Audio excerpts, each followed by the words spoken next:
ప్రగతి ప్రణాళికలో భాగంగా సిద్దిపేట జిల్లా కేంద్రంలో వ్యవసాయ శాఖ మంత్రివర్యులు పెద్దలు తుమ్మల నాగేశ్వరరావు గారి అధ్యక్షతన ప్రజాపాలన ప్రగతి ప్రణాళికలో భాగంగా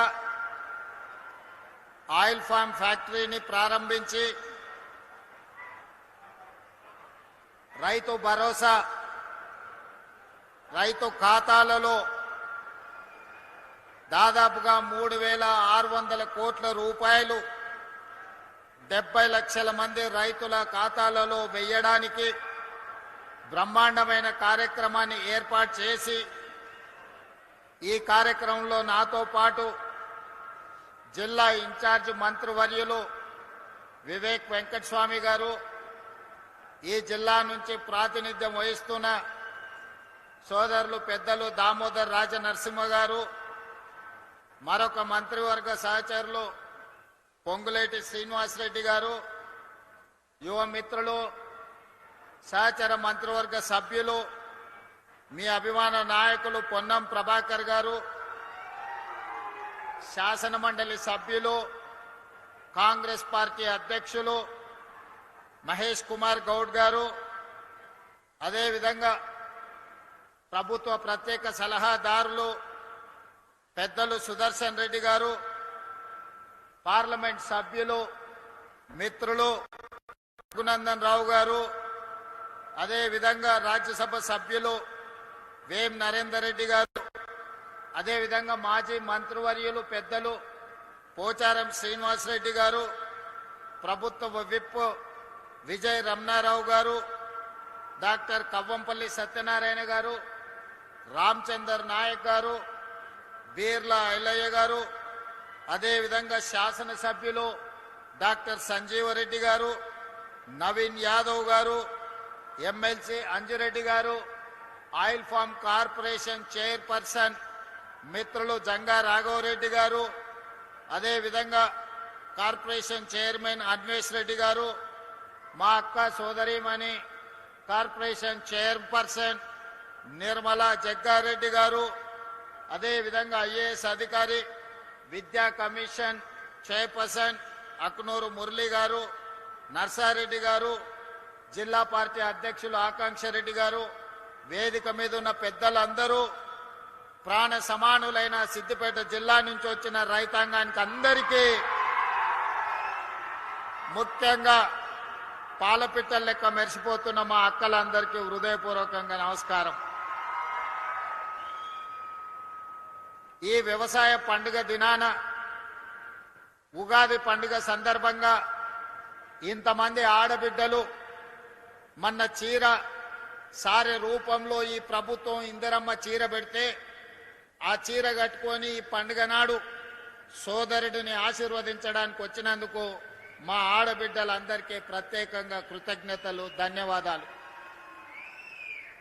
ఇంతకుముందు మిత్రులు రఘునందన్ రావు గారు ఒక మాట చెప్పిండ్రు, ఎద్దేడ్చిన వ్యవసాయం రైతు ఏడ్చిన రాజ్యం సుభిక్షంగా ఉండదు అని. ఈ నానుడిని మా ప్రభుత్వం, వ్యక్తిగతంగా నేను సంపూర్ణంగా విశ్వసిస్తాను, నమ్ముతాను.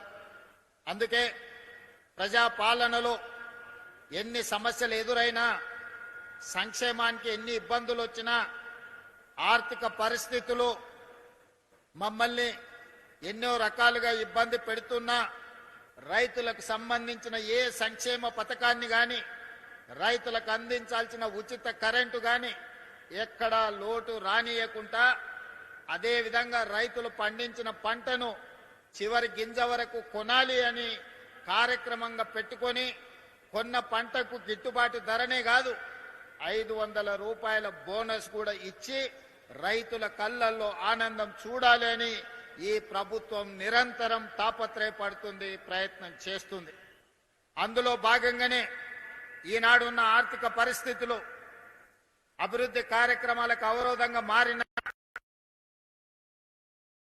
బట్టి విక్రమార్క గారితో మాట్లాడి రైతులకు మనం ఇస్తున్న రైతు భరోసా పెంచడమే కాదు, వాళ్లకు ఈరోజు సిద్దిపేట గడ్డ మీద నుంచి రైతు భరోసా నిధులను విడుదల చెయ్యాలని ఇంతకుముందు కంప్యూటర్లో తుమ్మల నాగేశ్వరరావు గారు ఇతర సహచర మంత్రివర్గ సభ్యుల సమక్షంలో 70 లక్షల మందికి 3,600 కోట్ల రూపాయలు దాదాపుగా ఇవాళ బటన్ నొక్కితే రేపటిలోగా మీ ఖాతాలలో ప్రతి రైతుకు 70 లక్షల మంది రైతుల ఖాతాలలో రైతు భరోసా నిధులు పడతాయి. అదే విధంగా ఇంకా మిగిలిన 5,400 కోట్ల రూపాయలు 20 రోజుల్లో ఇంకొక 2,700 కోట్లు, అక్కడి నుంచి ఇంకొక 20 రోజుల్లో ఇంకో 2,700 కోట్లు, దాదాపుగా ఇవాళ మార్చి 22 తారీఖు నాడు మనం ఉన్నాం. 45 రోజుల్లో 9,000 కోట్ల రూపాయల రైతు భరోసా 70 లక్షల రైతుల ఖాతాలలో వేసి రైతుల కళ్ళల్లో ఆనందం చూడాలి. ఈ ప్రగతి ప్రణాళికలో రైతుల సంక్షేమం కోసం పనిచేయాలని మా ప్రభుత్వం దీక్ష భూని ఈనాడు సిద్దిపేట జిల్లాకు వచ్చి ఈ కార్యక్రమాన్ని ప్రారంభించుకున్నాం. మిత్రులారా, నేను ఎక్కువ వివరాలు చెప్పదలుచుకోలేదు, కానీ కొన్ని వాస్తవాలను మీ ముందు ప్రస్తావించాల్సిన అవసరం ఉన్నది. 114 నెలలు చంద్రశేఖరరావు గారు పెద్దలు ముఖ్యమంత్రిగా పనిచేసింది. వారు పెట్టిన ఖర్చు సరాసరి రైతుల కోసం పెట్టిన ఖర్చు 2,533 కోట్లు ప్రతి నెల ఖర్చు పెడితే, ఈనాడు మాన ప్రభుత్వం వచ్చి 28 నెలలైతే ఈ 28 నెలల సరాసరి ప్రతి నెల 5,500 కోట్ల రూపాయలు ఈ రోజులో రైతు సంక్షేమం కోసం ఈ రోజు మన ప్రభుత్వం ఖర్చు పెడుతున్నది. ఈనాడు రైతులకు ఇస్తున్న 24 గంటల ఉచిత కరెంటు కావచ్చు, రైతులకు అందిస్తున్న గిట్టుబాటు ధర కావచ్చు, రైతులు పండించిన సన్న వడ్లకు 500 రూపాయల బోనస్ కావచ్చు, రైతు రుణమాఫీ కావచ్చు, రైతు భరోసా కావచ్చు, రైతు బీమా కార్యక్రమాలు కావచ్చు. మీకు అకాల వర్షాలు వరదలు వస్తే, ముఖ్యంగా కామారెడ్డి ప్రాంతంలో ఏ అకాల వర్షం వచ్చినా, ఏ వడగండ్ల వాన పడ్డా ముఖ్యంగా కామారెడ్డి ప్రాంతంలో రైతులకు కష్టాలు వస్తున్నాయి. ఇసుక మేటలు వేరినాయి. మొన్నటిసారి వచ్చిన తుఫాన్లో మీ జిల్లాలో చాలా దగ్గరలో చెరువులు తెగిపోతే ఈడ కాలువలు ఇసుక మేటలు పేరితే నేనే స్వయంగా వచ్చిన. ఆ సందర్భంగా మిత్రుడు రఘునందన్ రావు గారు కూడా కొన్ని సమస్యల్ని మా దృష్టికి తీసుకురావడం జరిగింది. ప్రతి దగ్గర రైతుకు పంట నష్టం జరిగితే, అకాల వర్షాలు వచ్చినా, వరదలు వచ్చినా, వడగండ్ల వానబడ్డా రైతుకు ఎకరాకు 10,000 రూపాయల లాగా నష్ట పరిహారాన్ని అందించి ఈనాడు రైతులను ఆదుకుంటే ఈ 28 నెలల్లో దాదాపుగా 1,30,40,000 కోట్ల రూపాయలు కేవలం రైతుల కోసమే ఖర్చు పెట్టి, ఇది రైతు ప్రభుత్వం, రైతు రాజ్యం అని చెప్పి రైతును రాజును చెయ్యాలని ఈనాడు మన ప్రభుత్వం ప్రయత్నం చేస్తుంది. మీ ఆశీర్వాదం, మీ అండదండలు ఉండడంతో ఈనాడు ఈ కార్యక్రమాన్ని అద్భుతంగా ముందుకు తీసుకెళ్తున్నాం. అదేవిధంగా మిత్రులారా, ఇంతకుముందు తుమ్మల నాగేశ్వరరావు గారు ఒక మాట చెప్పిండ్రు. ఈరోజు కేవలం వరి, ఈరోజు రాష్ట్రము చిన్నదైనా భారతదేశంలో ఈ 2 సంవత్సరాలు ప్రతి పంట మొట్టమొదటి స్థానం భారతదేశంలో తెలంగాణ రాష్ట్రం ముందు నిలబడ్డది వరి పండించడంలో. పోయిన సంవత్సరం 2,58,00,000 మెట్రిక్ టన్నుల వరి ఉత్పత్తి చేసి దేశంలోనే నెంబర్ 1 రాష్ట్రంగా ఈనాడు తెలంగాణ రాష్ట్రం నిలబడ్డది. కానీ ఈనాడు మా రైతులను చైతన్యం కలిగిన నిజామాబాద్, అదేవిధంగా మెదక్ జిల్లా ప్రాంత రైతాంగాన్ని నేను ఈ వేదిక మీద నుంచి విజ్ఞప్తి చేయదలుచుకున్నా. ఒకనాడు ఈ ప్రాంతంలో నిజాం సర్కారు ఉన్నప్పుడే నిజాం చక్కెర కర్మాగారాన్ని కట్టడం జరిగింది. ఈ ప్రాంతంలో రైతులు కమర్షియల్ క్రాప్లు పండించడంలో చాలా చైతన్యం కలిగిన వాళ్ళు. ఈ ప్రాంతంలోనే చెరుకు పండించేది, ఈ ప్రాంతంలోనే సోయాబీన్ పండించేది, ఈ ప్రాంతంలోనే మొక్కజొన్న పండించేది, ఈ ప్రాంతంలోనే ఎర్రజొన్నలు పండించేది, ఈ ప్రాంతంలోనే మీరు పసుపు పండించేది. ఆనాడు పెద్దలు చెప్పేవాళ్ళు, నేను నిజామాబాద్ వెళ్ళినప్పుడు, ఒకప్పుడు 1 క్వింటాల్ పసుపు మార్కెట్లో అమ్మితే తులం బంగారం కొనుక్కొని ఇంటాను కోసం తీసుకొచ్చేది అని.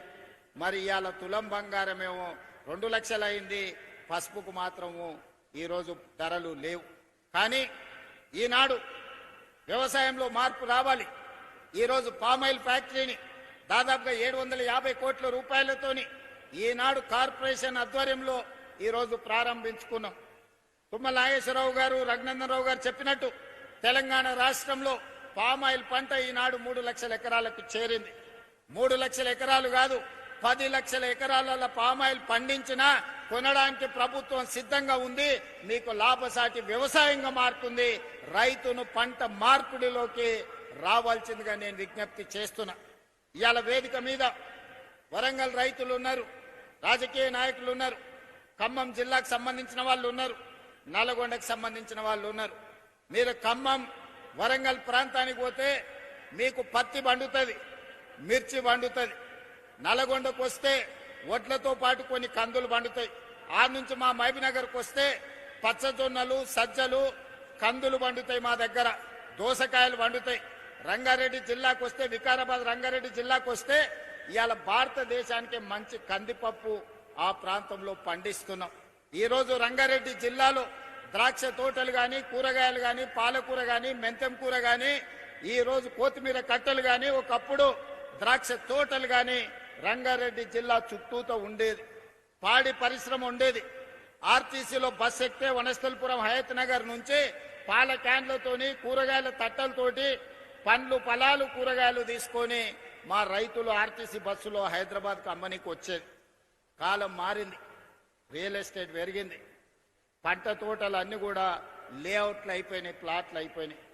ఇవాళ ఎక్కడ చూసినా పాలు ఎక్కడి నుంచో కొనుక్కుంటున్నాం, కూరగాయలు విదేశాల నుంచి తెచ్చుకుంటున్నాం, కోడిగుడ్లు పక్క రాష్ట్రం నుంచి తెచ్చుకుంటున్నాం, తమిళనాడు నుంచి. మరి చికెన్ కావాలంటే ఒక దగ్గర పోతున్నాం, పాలు కావాలంటే చిత్తూరు పోతున్నాం, కూరగాయలు కావాలంటే ఇంకో రాష్ట్రం పోతున్నాం. ఇట్లా ఏది చూసినా ఇవాళ ఇతర ప్రాంతాల నుంచో, ఇతర జిల్లాల నుంచో, ఇతర రాష్ట్రాల నుంచో, ఇతర దేశాల నుంచో దిగుమతి చేసుకునే పరిస్థితి వచ్చింది. దీనికి కారణం ఏందో మా రైతన్నలను ఆలోచన చేయమంటున్నా. మా తుమ్మల నాగేశ్వరరావు గారికి నేను సూచన చేస్తున్నా, రైతుల చైతన్యం తీసుకురావాలి. రైతులు పండించే వడ్లు ఒక్కటే మన సమస్యకు పరిష్కారం కాదు. ఇవాళ వరి పండిస్తే వ్యవసాయ రైతుకు కష్టం తక్కువ ఉందని వరి పండిస్తుండ్రు, వరి కొంటున్నాం. కానీ భారతదేశంలో ఈరోజు ఈ దేశానికే కాదు, ప్రపంచంలో అన్ని దేశాలకు మన దగ్గర పండించిన వడ్లు, బియ్యం సరఫరా చేసినా ఇంకా మిగిలిపోయే పరిస్థితి ఉంది. మన కేంద్ర మంత్రిని కలిసినప్పుడు మేము ఈసారి 50 లక్షల మెట్రిక్ టన్నుల కంటే మేము ఎక్కువ ప్యాడీ కొనము, మీరు ఆపండి అన్నారు. ఇప్పటికే ఈ సంవత్సరం 71 లక్షల మెట్రిక్ టన్నుల వడ్లు మనం కొన్నాం. మరి కొన్న వడ్లు ఏం చేయాలో మీరు ఆలోచన చేయండి. ఇవాళ గిట్టుబాటు ధరతో పాటు బోనస్ ఇచ్చి కొన్న తర్వాత, ఈరోజు పేదలకు సన్న బియ్యం ఇచ్చిన తర్వాత ఇంకా లక్షల మెట్రిక్ టన్నుల వడ్లు, బియ్యం మన దగ్గర మిగిలిపోతున్నాయి. ఈరోజు విదేశాలకు ఎగుమతి చేద్దామంటే సరైన గిట్టుబాటు ధర లేదు, లాభసాటిగా లేదు, సమస్యలు వస్తున్నాయి. మరి అందుకే ఇవాళ పంట మార్పిడికి మనం పూనుకోవాలి. ప్రభుత్వం రైతులను ప్రోత్సహించాలి, మిల్లెట్స్ పండించాలి, కూరగాయలు పండించాలి, పండ్లు పండించాలి. ఈరోజు పాలకూర లాంటి ఆకుకూరలన్నిటిని కూడా మనం పండించాలి. ఈరోజు రైతులకు పాలు కావాలి అంటే పేద పట్నంలో ఉండే వాళ్లకు ఈరోజు పాలు పండ్లు కొనాలంటే ఎక్కడికో పోవాల్సి వస్తుంది. వీటన్నిటినీ ఈరోజు మన పంట మార్పిడి ద్వారా రైతులకు అన్ని అవకాశాలు కల్పించాలి. రైతులను ప్రోత్సహించడానికి ప్రణాళికలు సిద్ధం చేయాలి. తుమ్మల నాగేశ్వరరావు గారు వ్యవసాయ శాఖ మంత్రే కాదు, ఆయననే పెద్ద రైతు. రైతుకున్న సమస్య తుమ్మల నాగేశ్వరరావు గారికి సంపూర్ణమైన అవగాహన ఉంది. ఏదైనా యూనివర్సిటీ పరీక్ష పెడితే ఆయనకు డాక్టరేట్ వస్తుంది వ్యవసాయం మీద. వ్యవసాయంలో ఆయన ప్రజాప్రతినిధిగా ఉంటే ప్రజలల్లో ఉంటాడు, ప్రజాప్రతినిధిగా లేకపోతే వ్యవసాయ పొలాలలో లొంగి కట్టుకొని వ్యవసాయ పనుల మీద ఉంటాడు. ఇవాళ అలాంటి వాడు మనకు వ్యవసాయ శాఖ మంత్రిగా ఉండడం మన అందరి అదృష్టం. అందుకే తుమ్మల నాగేశ్వరరావు గారికి నేను విజ్ఞప్తి చేస్తున్నా, పంట మార్పిడికి అవసరమైన ప్రణాళికలు తీసుకురండి.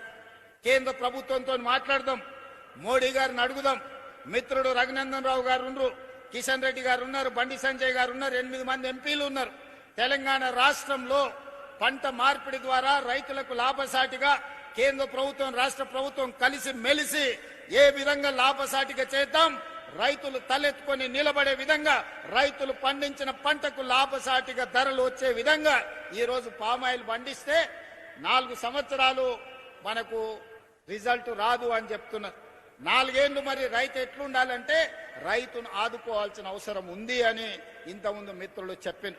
అందుకే కేంద్ర ప్రభుత్వంతో పాటు కేంద్ర ప్రభుత్వం రూపాయి ఇస్తే తెలంగాణ నుంచి కూడా ఇంకో రూపాయి తోడేసి ఆ 2 రూపాయలు రైతుకి 4 ఏళ్లు బతకడానికి, జీవనం సాగించడానికి సహకారం అందిస్తాం. పామాయిల్ ఫ్యాక్టరీలు కడదాం. ఈ వేదిక మీద నుంచి తుమ్మల నాగేశ్వరరావు గారికి నేను విజ్ఞప్తి చేస్తున్నా. మా కొడంగల్ అత్యంత వెనుకబడిన ప్రాంతం, అమాయకులు, మంచోళ్ళు, అడగడం కూడా రానోళ్ళు. అందుకే ఇవాళ నేను బాధ్యత ఎక్కువ తీసుకోవాల్సి వచ్చింది. చాలా రోజుల నుంచి ఉపాసం అన్నారు, 1 పూట తిని బతికాను. ఇప్పుడన్నా నేను ఉన్నప్పుడన్నా 2 పూటల భోజనం పెట్టి పొద్దుటి పూట కొంచెం టిఫిన్ పెడితే మా రైతులు, మా ప్రాంత ప్రజలు కొంత బాగుపడతారు. అందుకే తుమ్మల నాగేశ్వరరావు గారికి వేదిక మీద నుంచి విజ్ఞప్తి చేస్తున్నా. సిద్దిపేటలో కట్టిన ఈ ఫ్యాక్టరీ కొడంగల్ నియోజకవర్గంలో కూడా ఇట్లాంటిది ఒక ఫ్యాక్టరీ కట్టండి, మా రైతులకు ఉపయోగపడుతుంది. దయచేసి తుమ్మల గారు, అదేవిధంగా మిత్రులు దామోదర్ రాజనరసింహ గారు, మహబూబ్ నగర్ జిల్లా ఇన్ఛార్జ్ మంత్రివర్యులు వారు, దామోదర్ రాజనరసింహ గారు ఒక్కసారి సమీక్ష చేసి ఇంత మంచి ఫ్యాక్టరీని నా నియోజకవర్గంలో కట్టడానికి దామోదర్ రాజనరసింహ గారిని, తుమ్మల నాగేశ్వరరావు గారిని విజ్ఞప్తి చేస్తున్నా. ఇది మంచి లాభసాటి వ్యవసాయం. ఇలాంటివి వస్తే, ఇలాంటి పరిశ్రమలు వస్తే మన పిల్లలు చదువుకోవడానికి, మన కుటుంబం బాగుపడడానికి, మనం ఒక మంచి ఇల్లు కట్టుకోవడానికి, మనం మంచి కారు కొనుక్కోవడానికి ఎవరి దగ్గర పోయి చేయి ఆపాల్సిన అవసరం లేదు. ఇవాళ పెద్దలు సుదర్శన్ రెడ్డి గారు ఉన్నారు. మనందరికీ తెలుసు, మనం అంకాపూర్ చికెన్ అని తింటుంటాం అప్పుడప్పుడు. అంకాపూర్ అమెరికాలో లేదు, నిజామాబాద్లో ఉంది అంకాపూర్ అనే ఊరు. ఆ కాలంలో మారుతి కార్లు వచ్చినప్పుడు ఊరంతా వ్యవసాయం చేసుకునే రైతులందరూ పోయి మారుతి కార్లు కొనుక్కొని వచ్చారు. వ్యవసాయము లాభసాటిగా అంకాపూర్ అంటే మా మహేష్ గౌడ్ గారు అంటుంటారు, మీరు వ్యవసాయం నేర్చుకోవాలంటే మా అంకాపూర్ వచ్చి చూడండి అని. సంతోషమే, చూస్తాం. కానీ తెలంగాణలో 12,702 గ్రామ పంచాయతీలు ఉన్నాయి. ప్రతి గ్రామ పంచాయతీ ఒక అంకాపూర్ కావాలి. ప్రతి రైతు వ్యవసాయంలో సంపాదించి, వ్యవసాయంలో పంట పండించి కారు కొనుక్కునే స్థాయికి రావాలి. ఆ విధంగా అంకాపూర్ అనే గ్రామాన్ని ఆదర్శంగా తీసుకొని తెలంగాణ రాష్ట్రం 12,728 గ్రామ పంచాయతీలు ఉన్నాయి. అన్ని గ్రామ పంచాయతీలను అంకాపూర్ లాగా తీర్చిదిద్దాల్సిన బాధ్యత ఈ ప్రభుత్వం మీద ఉన్నది. ఆ కార్యక్రమాన్ని మన అందరం కలిసి భుజాలకెత్తుకుందాం. ఇవాళ రైతులు వేరే పంటకు పోతే నష్టం జరుగుతుందని ఆలోచన చేయకండి. ఇవాళ మిల్లెట్స్ అని, ఆర్గానిక్ ఫుడ్ అని ఈ రోజు రకరకాల పండ్లు, కూరగాయలు ఎక్కడెక్కడి నుంచో కొనుక్కుంటున్నాం. అదే మన దగ్గర పండించుకుంటే లాభసాటిగా ఉంటుంది, ఎక్కడికో వెళ్లాల్సిన పని లేదు. ఇవాళ అమెరికన్ రీసెర్చ్ సెంటర్ ఇక్రిసైట్ వచ్చి మీ దగ్గరనే పెట్టారు. ఎందుకు ఇక్రిసైట్ ఇక్కడ పెట్టారు? వ్యవసాయ పరిశోధన కేంద్రాన్ని అమెరికా ప్రభుత్వం హైదరాబాద్ లో, మెదక్ జిల్లాలో పెట్టిందంటే ఇక్కడ సారవంతమైన భూములు ఉన్నాయి. ఈ సారవంతమైన భూములు ఒక్కొక్క జిల్లా ఒక్కొక్క పంటకు ప్రతిదీ, ఒక్కొక్క జిల్లాలో, ఒక జిల్లాలో చెరుకు పండితే, ఒక జిల్లాలో పత్తి పండితే, ఒక జిల్లాలో మిర్చి పండితే, ఒక జిల్లాలో పసుపు పండితే, ఓ జిల్లాలో కందులు పండితే, ఓ జిల్లాలో ఎర్రజొన్నలు పండితే, ఓ జిల్లాలో ద్రాక్ష తోటలు పండుతాయి, ఓ జిల్లాలో టమాటాలు పండితే, ఇంకొక జిల్లాలో వంకాయలు పండుతాయి, దోసకాయలు పండుతాయి, బెండకాయలు పండుతాయి. తెలంగాణ సారవంతమైన భూమి. ఈ సారవంతమైన భూమికి పనిచేసే కష్టపడే రైతు అవసరం ఉంది. ఇవాళ ఫ్యాక్టరీలు, పెద్ద పెద్ద ఉద్యోగాలు, ఐటీ కొలువుల కంటే కూడా 2 ఎకరాల వ్యవసాయంలో అంతకంటే ఎక్కువ సంపాదించడానికి అవకాశం ఉన్నది. అందుకే ప్రభుత్వాలు కూడా వినూత్నంగా ఆలోచన చేయాలి. ప్రభుత్వాలు సాంకేతిక నైపుణ్యాన్ని రైతులకు అందుబాటులోకి తీసుకురావాలి, రైతులకు అవగాహన కల్పించాలి, రైతులకు ఇత్తనాలు ఇవ్వాలి, రైతులు పంట పండించడానికి అవకాశం ఇవ్వాలి. రైతు పండించిన పంటను ప్రభుత్వం అమ్మడానికి అవసరమైన కొనుగోలు కేంద్రాలను ఏర్పాటు చేయడమే కాకుండా అంతర్జాతీయ మార్కెట్లో మన రైతులు పండించిన పంటలు ఎగుమతి చేసుకోవడానికి ప్రభుత్వం బాధ్యత తీసుకొని ఎగుమతి చెయ్యాలి. దానికి సంబంధించి మన ప్రభుత్వం ప్రయత్నం చేస్తుంది. నాకు కావాల్సిందంతా వయసు ఉంది, ఓపిక ఉంది, అవగాహన ఉంది. తెలివంది అడిగి తెలుసుకుంటా. నాకు తెలుసని నేను గొప్పలకు ఓను, తెలివంది ఏమని ఉంటే తెలుసుకుంటా. నేను తెలుసుకున్నది మీతో పంచుకుంటా. నేను మీతో పంచుకున్నది మీరు పంట పండిస్తే తెలంగాణ అద్భుతమైన తెలంగాణ, బంగారు తెలంగాణ అంటే గిదే బంగారు తెలంగాణ. తెలంగాణలో పంటే ప్రతి పంట ప్రతి గింజ బంగారు తెలంగాణలో భాగస్వాములను చేస్తుంది అని చెప్పి ఈనాడు మా రైతాంగం అందరూ కూడా కదిలి రావాలి. ముఖ్యంగా మా అన్నలు నగదు ఉంటే సాయంత్రం బెల్ట్ షాప్కి ఇచ్చొస్తారు, కానీ ఆ నగదు మా అక్కల దగ్గర ఉంటే ఇంటికి ఉపయోగపడుతుంది, పిల్లల చదువులకు ఉపయోగపడుతుంది, వ్యవసాయంలో ఎరువులు ఏమైనా కొనుక్కోవడానికి ఉపయోగపడుతుంది. అందుకే ఈనాడు మహిళల ప్రాతిపదికన ఇవాళ రేషన్ కార్డు ఇచ్చిన మహిళలకే, సన్న బియ్యం ఇచ్చిన మహిళలకే, ఇందిరమ్మ ఇల్లు ఇచ్చిన మహిళలకే, ఇందిరమ్మ ఇంట్లో 200 యూనిట్లు ఉచిత కరెంట్ ఇచ్చిన మా ఆడబిడ్డల కళ్ళల్లో వెలుగు చూడాలనేదే ఇవాళ ఏ సంక్షేమ పథకం ఇచ్చినా ఈనాడు మహాలక్ష్మి ద్వారా ఆర్టీసీ బస్సుల్లో ఉచిత ప్రయాణం చేస్తున్నారని అంటున్నారు. అవును, మీ తమ్ముడు ఉన్నాడు కాబట్టే ఇవాళ 28 నెలల్లో ఎన్నడన్నా ఎవరన్నా ₹1 అడిగినరా? అక్క బస్సు ఎక్కితే ఎవరన్నా రూపాయి అడిగిర్రా? ప్రారంభించినాడు మా ఎమ్మెల్యేమ్మ అడిగింది యశస్విని రెడ్డి, మరి పైసలు అడిగితే ఎట్లా అని నేను చెప్పిన, ప్రతి ఆడబిడ్డను హ్యాండ్ బ్యాగ్లో మీ సోదరుడి ఫోటో పెట్టుకొని ఆ కండక్టర్కి నా టికెట్ పైసలు అడితే మా తమ్ముడు పట్నం వాళ్ళు ఉంటాడు, పోయి తెచ్చుకోపు అని చెప్పమని చెప్పిన.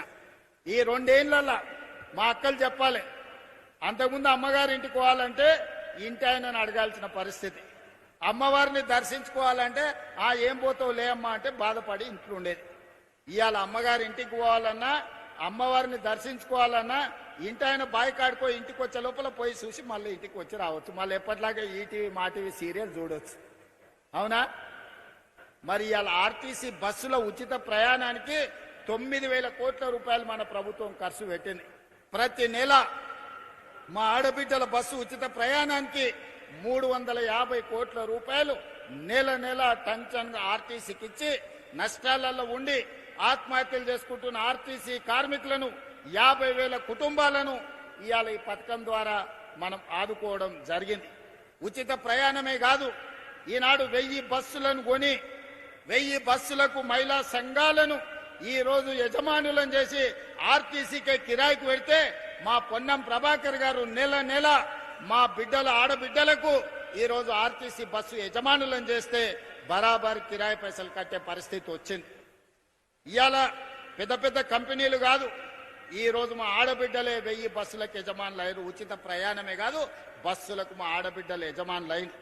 ఇవాళ మా ఆడబిడ్డల్ని పెట్రోల్ బంకులు పెట్టించిన స్వయం సహాయక సంఘాలకు ఈ రోజు మా నారాయణపేటలో అదేవిధంగా ఇతర ప్రాంతాలలో ఇవాళ ఆడబిడ్డలకు పెట్రోల్ బంకులు ఇచ్చినాం, మీరు స్వయంగా నడుపుకోండి అని చెప్పినాం.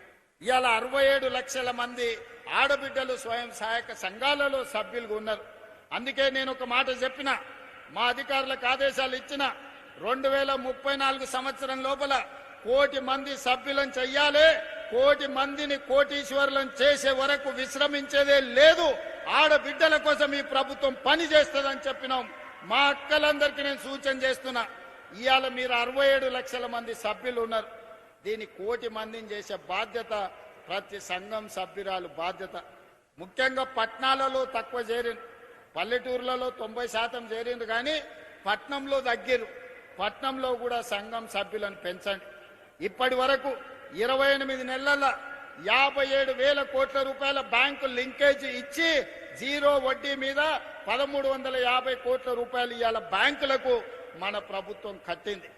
ఇవాళ మీరు ధైర్యంగా బ్యాంకుల లింకేజ్ తీసుకోండి, వ్యాపారాలు చేయండి, ఆర్థికంగా ఎదగండి, మీకు అండగా ఈ ప్రభుత్వం నిలబడుతుంది. ఒకనాడు సోలార్ విద్యుత్ అంటే తుమ్మల నాగేశ్వరరావు గారు, ఒకప్పుడు సోలార్ విద్యుత్ అంటే అదానీ అంబానీలే ఉండేది, కానీ ఇవాళ సోలార్ విద్యుత్ అంటే 1000 మెగావాట్లకి యజమానులు మా ఆడబిడ్డలు అయినరు. ఇవాళ అదానీ అంబానీతోని మా ఆడబిడ్డలు సోలార్ విద్యుత్ ఉత్పత్తి చేస్తే రాష్ట్ర ప్రభుత్వం కొనుగోలు చేస్తుంది. ఇవాళ మా ఆడబిడ్డలకు తెలియని వ్యాపారం లేదు, వ్యాపారంలో మెలకువలు లేవు. అందుకే హైటెక్ సిటీ పక్కన మైక్రోసాఫ్ట్, ఇన్ఫోసిస్ లాంటి ఐటీ కంపెనీలు ఉన్నాయన్నారు. మరి శిల్పారామం పక్కన 3.5 ఎకరాలు 1000 కోట్ల భూమి 106 స్టాల్స్ మా ఆడబిడ్డలకిచ్చి వాళ్ళు తయారు చేసే వస్తువులన్నిటినీ ప్రపంచానికి అమ్మే విధంగా ప్రదర్శించే విధంగా ఇవాళ ఇందిరా మహిళా శక్తి సెంటర్ ని హైటెక్ సిటీ పక్కన ఆడబిడ్డలకు ఇచ్చినాం. ఇవాళ వాళ్ళు తయారు చేసే వస్తువులను అమెజాన్ ఆన్లైన్ లో కొనుక్కోవడానికి ఈరోజు పెట్టించినాం. మా ఆడబిడ్డలు తయారు చేసే ఉత్పత్తి వస్తువులు ఈ రోజు ప్రపంచానికే ఈ రోజు మార్గదర్శకంగా తయారైనాయి. అందుకే మా ఆడబిడ్డలందరినీ నేను కోరుకునేది ఒక్కటే, మీరు ఆర్థికంగా నిలబడాలి. స్వయం శక్తితోని ఉన్నప్పుడే, మీ కాళ్ళ మీద మీరు నిలబడ్డప్పుడే మీ కుటుంబంలో గౌరవం ఉంటుంది. భర్త అయినా కొడుకైనా ఆడబిడ్డ చేతిలో నగదు ఉన్నప్పుడు ఇచ్చే మర్యాద వేరు. ఆడబిడ్డ చేతిలో నగదు లేకపోతే పండుగ పూట చీర కొనుక్కోవాలన్నా కొడుకునో మొగుడునో అడగాల్సి వస్తే ఆత్మగౌరవం ఉండదు. అందుకే ఇవాళ మీ సోదరుడిగా తెలంగాణ రాష్ట్ర ముఖ్యమంత్రిగా అహర్నిశలు మీకోసం కష్టపడతా, మీకోసం పనిచేస్తా, మీకోసం నిలబడతా, మీ సోదరుడిగా నిలబడతా. మీరు నిలబడండి, మీరు ఎదగండి. మీరు ఎదుగుతే ఈ రాష్ట్రం 2034 $1 ట్రిలియన్ ఎకానమీకి ఎదుగుతుంది. దేశ ఆర్థిక వ్యవస్థలో ఆడబిడ్డకు అర్ధ భాగస్వామ్యం వచ్చినప్పుడే ఈ దేశం యొక్క ఆర్థిక వ్యవస్థ బలపడుతుంది. అవసరమైతే ఎవరితోనైనా కొట్లాడతా, ఎక్కడి నుంచైనా నిధులు తెస్తా. అందుకే అక్కలారా, ఈనాడు మిమ్మల్ని సహకరించడమే కాకుండా మీ పిల్లల చదువులు ఈరోజు పొద్దుటిపూట బడికి పంపాలంటే వ్యవసాయ పనుల మీద పొద్దున్నే పోయేది ఉంటుంది. పిల్లలకు నాష్ట పెడతాం, ఓసారి పెట్టాం. కాలే కడుపులతో పిల్లలు బడికి పోతే అర్ధాకలతో సార్ చెప్పేది అర్థం కాదు సగం. ఆ తర్వాత సగం పూట బడి నుంచే వాడు ఇంటికి వస్తాడు ఆకలితో. అందుకే అన్ని ఆలోచన చేసిన, ఇట్లా లాభం లేదు. మళ్ళా నర్సరీ, ఎల్కేజీ, యూకేజీ ప్రైవేట్కి పోయి 1వ తరగతికి గవర్నమెంట్కి రావాలంటే అది భారం అయిపోతుంది. అందుకే ఈ సంవత్సరం నుంచి తెలంగాణ పబ్లిక్ స్కూల్ మా మురళి కమిషన్ చైర్పర్సన్ ఇచ్చిన సూచన మేరకు నర్సరీ నుంచే రాష్ట్ర ప్రభుత్వ ఆధ్వర్యంలో ఈ రోజు పాఠశాలలను తెలంగాణ పబ్లిక్ స్కూళ్లను వచ్చే అకాడమిక్ ఇయర్ లో ప్రారంభించుకుంటున్నాం. మంచి నాస్టా, మంచి లంచ్ అక్కడనే పెడుతున్నాం. ఒక రోజు పిల్లలకు పాలిస్తాం, 2వ రోజు రాగి జావ ఇస్తాం.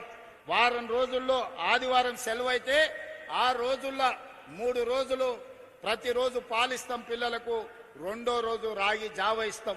మంచి నాస్టా పెడతాం, మంచి భోజనం పెడతాం. ప్రభుత్వ పాఠశాలల్లో అన్ని వసతులు ఏర్పాటు చేస్తాం. అందుకే ప్రైవేట్ స్కూళ్ళకు పోవాలనే మోజుకు పోకండి. మీరు సంపాదించినంత ఫీజుల రూపంలో నష్టం కాకండి. ప్రభుత్వ పాఠశాలలు ప్రైవేట్ కంటే మంచిగా చేపిస్తాం. ఇవాళ ప్రైవేట్ స్కూళ్ళల్లో చదువుకున్న వాళ్ళ కంటే గవర్నమెంట్ స్కూళ్ళల్లో టీచర్లు అత్యధికంగా చదువుకున్న వాళ్ళు ఉన్నారు. ఇవాళ మన పిల్లల్ని బడికి తోలితే బ్రహ్మాండమైన చదువు చెప్పడానికి టీచర్లు సిద్ధంగా ఉన్నారు. 1,00,000కు పైగా టీచర్లు ఉన్నారు. 18,000 పైన స్కూళ్లు ఉన్నాయి. వీటన్నిటిని ప్రక్షాళన చేసే బాధ్యత నేను తీసుకుంటా. అందుకే విద్యాశాఖ ఈ రోజు నా దగ్గర పెట్టుకున్నా, వైద్య శాఖ దామన్న దగ్గర పెట్టిన, సాంకేతిక శిక్షణ శాఖ వివేక్ గారి దగ్గర ఉన్నది. ఈ రోజు ఇంజనీరింగ్ డాక్టర్ చదువుకుంటే నౌకరు వస్తుందో రాదో నాకు తెలియదు, కానీ ఏటీసీలో శిక్షణ పొందితే, పాలిటెక్నిక్ చదువుకుంటే, ఐటీఐ చదువుకుంటే నౌకరిప్పించే బాధ్యత నాది. ఈ రోజు సాంకేతిక నైపుణ్యం నేర్చుకోండి. ఇవాళ మీరు చూడండి, ఇంజనీరింగ్ చదువుకున్న పిల్లగాడు ఇంటికి వస్తుండు. మంచి డ్రైవరో, ప్లంబరో, ఎలక్ట్రీషియనో, ఏసీఓ, లేకపోతే ఇంటీరియర్ డెకరేటర్సో మంచి పని నేర్చుకున్నానికి అంతెందుకు మా అక్కలు బ్యూటీ పార్లర్లా కూడా ఈరోజు పని నేర్చుకుంటే బ్రహ్మాండంగా నెలకు 40-50 వేలు సంపాదించుకుంటారు. ఇవాళ ఒకప్పుడు కటింగ్ చేయాలి, మంగళ షాప్లో చేయాలంటే నామోసిగా ఫీల్ అయ్యేది. మంగళూరులో వృత్తి మనం చేస్తామని. ఇవాళ జూబ్లీస్, బంజారులో చూస్తే పెద్ద పెద్ద రెడ్లు, పెద్ద పెద్ద కమ్మోళ్ళు, తుమ్మల నాగేశ్వరరావు గారి చుట్టాలు, మా చుట్టాలు అందరూ కూడా బ్యూటీ పార్లర్లు పెట్టుకొని పెద్ద పెద్ద మంగళ షాపులు నడుపుతున్నారు. కాలం మారింది. కాలం మారింది కాబట్టి పని నేర్చుకోవాలి. ఒకప్పుడు చెప్పులు కుట్టడం నామోసి, ఈ రోజు లెదర్ టెక్నాలజీలో ఫ్యాషన్ డిజైన్స్ వచ్చినాయి. ఒకప్పుడు ఊర్లలో టైలరింగ్ చేయాలంటే ఎవరు టైలర్ చేస్తాడా అనేటోళ్ళు, బతకలేనోడు టైలరింగ్ చేస్తాడని. ఇవాళ ఫ్యాషన్ డిజైన్స్ అని పెళ్లి అయితే మన అదేంది లగపత్రిక రాసుకొని పోతే వాడు 10 లక్షలు తీసుకుంటుంది ఒక డ్రెస్సుకు. ఎందుకు వస్తున్నాయి? పని నేర్చుకుంటూ వస్తున్నాయి. శిక్షణ కావాలి, దానికి చదువు అక్కర్లేదు. దానికి చదువు తక్కువ ఉన్నా పని నేర్చుకునే తెలివి ఉంటే ఈ రోజు ఈ పనులల్లా నెల తిరిగితే ₹1,00,000 సంపాదించుకునే అవకాశం వచ్చింది. అందుకే ఏటీసీలో చదువుకునే పిల్లలకు మా వివేకన్న సూచన మేరకు ప్రతి నెల 2000 రూపాయలు స్కాలర్షిప్ ఇస్తాం. ఇంటి నుంచి బియ్యం తెచ్చుకొని తాలూకా హెడ్ క్వార్టర్లో ఏటీసీలో చేరితే 2 ఏళ్లలో 1,00,000 రూపాయలు సంపాదించుకునే ఉద్యోగం వస్తుంది. అందుకే మా పిల్లలకి ఈరోజు నేను సూచన చేస్తున్న యువకులకు కాళ్ళ మీద నిలదొక్కోండి, మీ తెలివితేటల్ని ప్రదర్శించండి. ఇవాళ రేపు పాడేటోళ్ళకి ఎన్ని అవకాశాలు వచ్చినా యూట్యూబ్లో ఎన్ని పైసలు సంపాదించుకుంటారు. ఈరోజు టాలెంట్ ఉంటే ప్రపంచం మీ ముందు తల వంచి నిలబడుతుంది. ఒకప్పుడు లేదు. ఒకప్పుడు ఇంటర్ చదువుకోవాలి, డిగ్రీ చదువుకోవాలి, పీజీ చదువుకోవాలి, పిహెచ్డి చేయాలి, అప్పుడు వచ్చి చిన్న నౌకరు చేయాలి. ఇవాళ రేపు 12 తర్వాత మాట్లాడడానికే నేర్చుకొని 3 భాషలు వస్తే నువ్వు పని నేర్చుకున్నావు అంటే ఎవరైనా నీ దగ్గరికి ఏడున్నా ఎత్తుకుంటా మన దగ్గరకు వచ్చే పరిస్థితి ఉంది. అందుకే సాంకేతిక నైపుణ్యం ఉన్న విద్య వైపు మనం మరలాలి. వ్యవసాయంలో మెలకువలు నేర్చుకోవాలి. వ్యవసాయంలో మంచి పంటలు, లాభదాయకంగా వచ్చే పంటల్ని ఈరోజు మనం పండించాలి. ఇవే మన జీవితాలను మారుస్తుంది. ఇవే మన జీవితాలలో మార్పు తీసుకొస్తాయి. అందుకే నేను ఈ వేదిక మీద నుంచి రాజకీయాలు మాట్లాడదలుచుకోలే. ఎన్నికలప్పుడే రాజకీయాలు. ఎన్నికలప్పుడు పోటీ ఎన్నికల్లో నిలబడ్డప్పుడు రఘునందన్ రావు గారిని ఓడగొట్టాలని నేనే ఈడ మస్తుగా తిరిగిన. ఎన్నికలు అయిపోయినాయి, మీరు అందరు తీర్పు ఇచ్చిండ్రు. ఆయన ఎంపీ అయిండు, నేను ముఖ్యమంత్రి అయ్యాను. మేమిద్దరం ఈరోజు సమన్వయం చేసుకుంటే మీ ప్రాంతం అభివృద్ధి జరుగుతుంది. ఇవాళ సిద్దిపేట ప్రాంతంలో సమస్యలు చెప్పిండు, దుబ్బాక ప్రాంతంలో సమస్యలు చెప్పిండు, ఈరోజు ఇతర ప్రాంతాల సమస్యలు చెప్పిండు. ముఖ్యమంత్రిగా నా బాధ్యత ఎంపీ గారు నా దృష్టికి తీసుకొచ్చిన సమస్యల్ని పరిష్కరించడం. అందుకే ఈరోజు ఇక్కడనే కాదు, రేపు ఎరువులు ఇజ్రాయెల్ ఇరాన్ యుద్ధం జరుగుతుంది. యుద్ధం అక్కడ జరిగితే మనకేందని మన ఎరువులు మొత్తం విదేశాల నుంచే రావాలి, గ్యాస్ అక్కడి నుంచే రావాలి. ఈరోజు మనకు రాబోయే రోజుల్లో యూరియా కొరత వచ్చేటట్టు కనిపిస్తున్నది. యుద్ధం కొనసాగితే యూరియా సమస్య వస్తుంది. కానీ మనకి ఇక్కడ రామగుండం ఫర్టిలైజర్ కార్పొరేషన్ ఉన్నది, ఉత్పత్తి చేస్తుంది. మన దగ్గర ఉత్పత్తి చేసేది మొత్తం మనకే ఇవ్వాలి. దీనికి సంబంధించి తుమ్మల నాగేశ్వరరావు గారికి నేను సూచన చేస్తున్నా, ఒక డెలిగేషన్ తీసుకొని మన ఎంపీలతో పాటు బీజేపీ ఎంపీలను కిషన్ రెడ్డి గారిని కూడా సహకారం తీసుకొని కేంద్ర మంత్రి దగ్గరకు వచ్చి రేపు యుద్ధం ద్వారా మన ప్రాంతంలో ముఖ్యంగా ఎరువుల కొరత, యూరియా కొరతను ఎదుర్కోవడానికి అత్యధికంగా మన రాష్ట్రానికి తెచ్చుకోవడానికి మిత్రులు రఘునందన్ రావు గారిని, కిషన్ రెడ్డి గారి సహకారంతో నరేంద్ర మోడీ గారితో మాట్లాడి ఈరోజు తెలంగాణ రాష్ట్రానికి అత్యధికంగా యూరియా తెచ్చుకునే ప్రయత్నం చేద్దాం. ఎందుకంటే మన రైతులు అత్యధికంగా వరి పండిస్తున్నారు. వరి వేసిందంటే యూరియా కావాల్సిందే. ఈరోజు నానో యూరియా వచ్చింది, శ్రీనివాసరెడ్డి గారు చెప్తున్నారు. దానికి కూడా మనం కొంత మారాలి. రాబోయే సమస్యను ముందుగానే ఊహించి రేపు ఖరీఫ్ పంటల్లో యూరియా సమస్య రాకుండా మనం చర్యలు తీసుకోవాలి. ఇవన్నీ చేయాలంటే రాజకీయ సమన్వయం ఉండాలి. ఎన్నికలు వచ్చినప్పుడు కొట్లాడుకుందాం, ఎన్నికలు వచ్చినప్పుడు పోటీ పడదాం, ఎన్నికలు వచ్చినప్పుడు ఎట్లా గెలవాలనో చూద్దాం. ఎన్నికలు అయిపోయిన తర్వాత అభివృద్ధి కోసమే అంకితం అవుదాం. అభివృద్ధికి సంబంధించిన కార్యక్రమాలను కలిసి కట్టుగా సాధించుకుందాం. దీని ఎవరికి లొంగినట్టో, ఎవరో వంగినట్టో కాదు. మోడీ గారు వస్తే నేనెంత, నేను వస్తే రఘునందన్ రావు గారు వస్తారు. ఇది ఒక మంచి రాజకీయ సాంప్రదాయం. ఈ సాంప్రదాయాన్ని కొనసాగించాలి. ఇవాళ ఈ ప్రాంతంలో ఉన్న ఎమ్మెల్యేలు వచ్చినా మాకు ఎలాంటి అభ్యంతరం లేదు.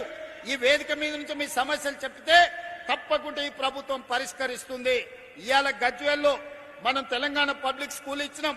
ఈ ప్రాంతంలో young India integrated residential schools ఇచ్చినాం.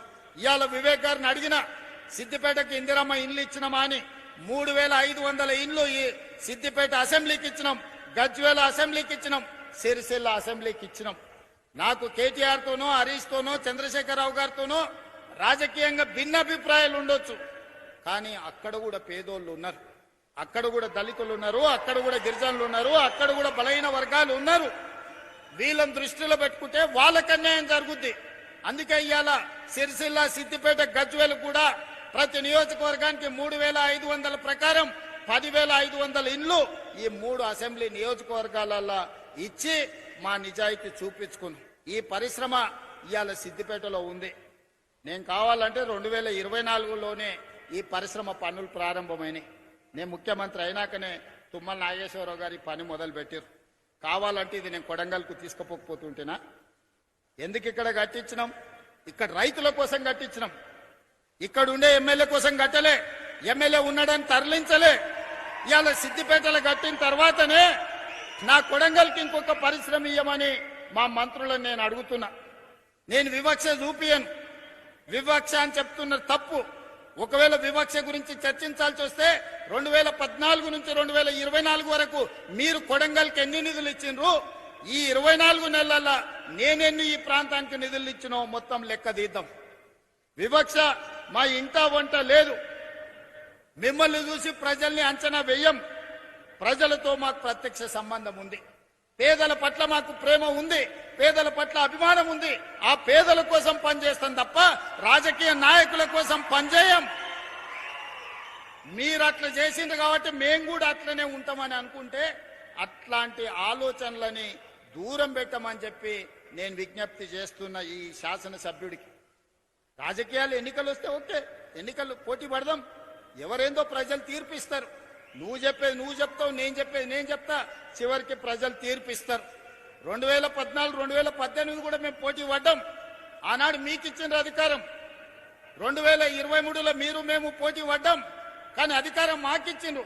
2029లో మళ్ళీ మాకే ఇస్తారు. కాకపోతే ఆ సిద్దిపేట నుంచి ఎమ్మెల్యేని గెలిపించండి. సిద్దిపేట నుంచి గెలిపించిన ఎమ్మెల్యేను మా పెద్దలు దామోదర్ రాజనరసింహ గారు, మా వివేక్ వెంకటస్వామి గారు మంత్రిని చేయించే బాధ్యత వాళ్ళిద్దరు తీసుకుంటారు.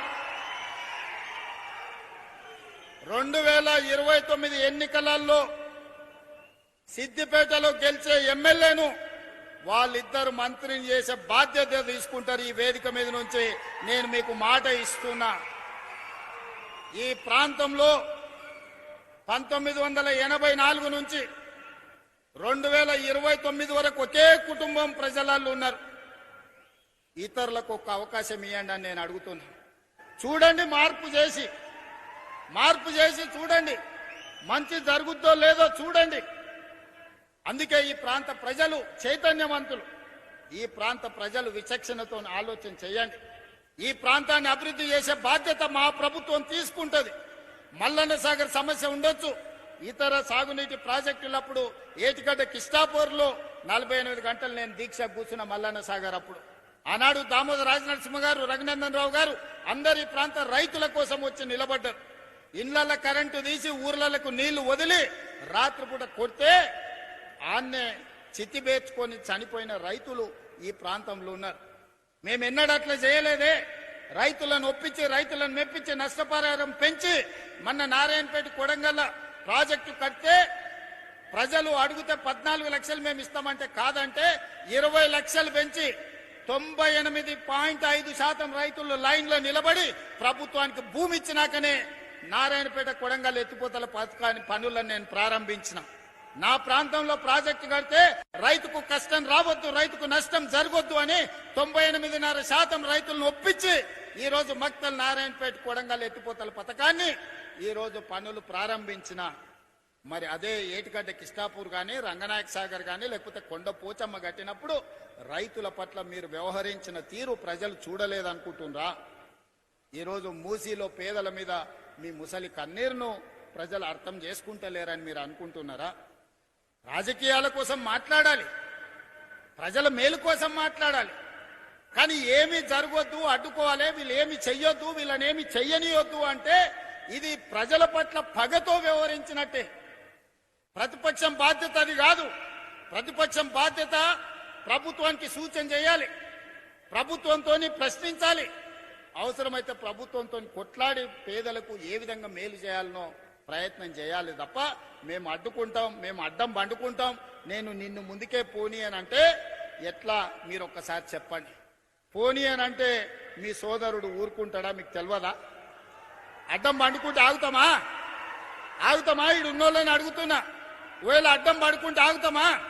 20 నాడు అడ్డం బండుకున్నారు కదా, అడ్డం బండుకుంటే దాటుకొని రాలేదా? ఇవాళ ముఖ్యమంత్రి అయి సిద్దిపేటకు రాలేదా? వస్తాం కదా. మీరు అండగుంటేదో పెద్ద సమస్యనా? ఇవాళ కూడా నేను చెప్తున్నా, మళ్ళా 29లో వస్తాం, సిద్దిపేటలో సమావేశం పెడతాం, సిద్దిపేట నుంచి గెలిచినోని మంత్రిని చేసి ఈ ప్రాంత అభివృద్ధికి అవసరమైన నిధులు ఇస్తాం. ఆ నిధులలో మా వాట మేం తెచ్చుకుంటాం. మోడీ గారిని అడిగేది ఉంటే మోడీ గారిని అడుగుతాం.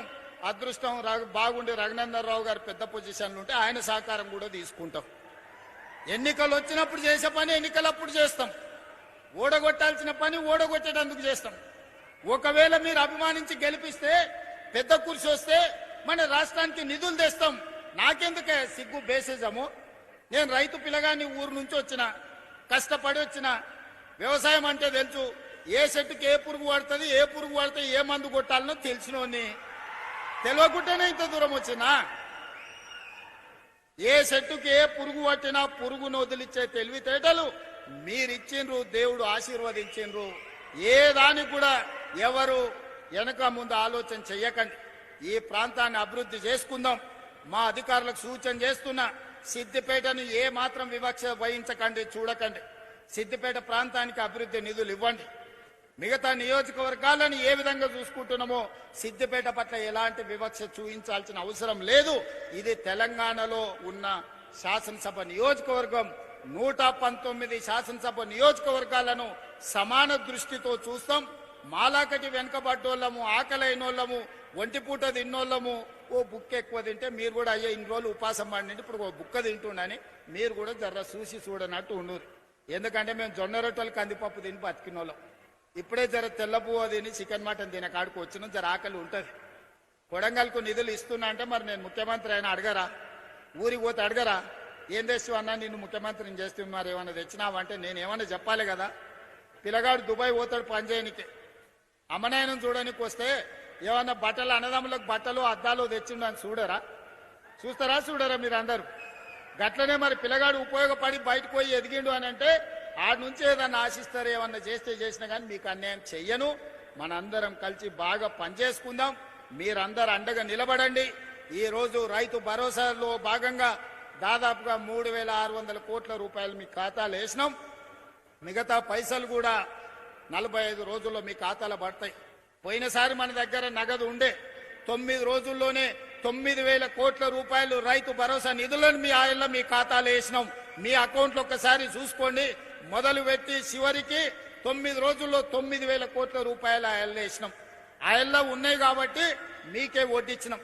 ఇవాళ కొంచెం వెనుక ముందుంది కాబట్టి 45 రోజుల్లో 9,000 కోట్ల రూపాయలు రైతుల ఖాతాలో వేసి రైతును రాజును చేసే బాధ్యత నాది, మా ప్రభుత్వాన్ని. మీరు ఆశీర్వదించండి, అండగా నిలబడండి. అభివృద్ధి పదం వైపు తెలంగాణ రాష్ట్రాన్ని నడిపించుకుందామని తెలియజేస్తూ మీ అందరి దగ్గర సెలవు తీసుకుంటున్నా. ధన్యవాదాలు మిత్రులారా.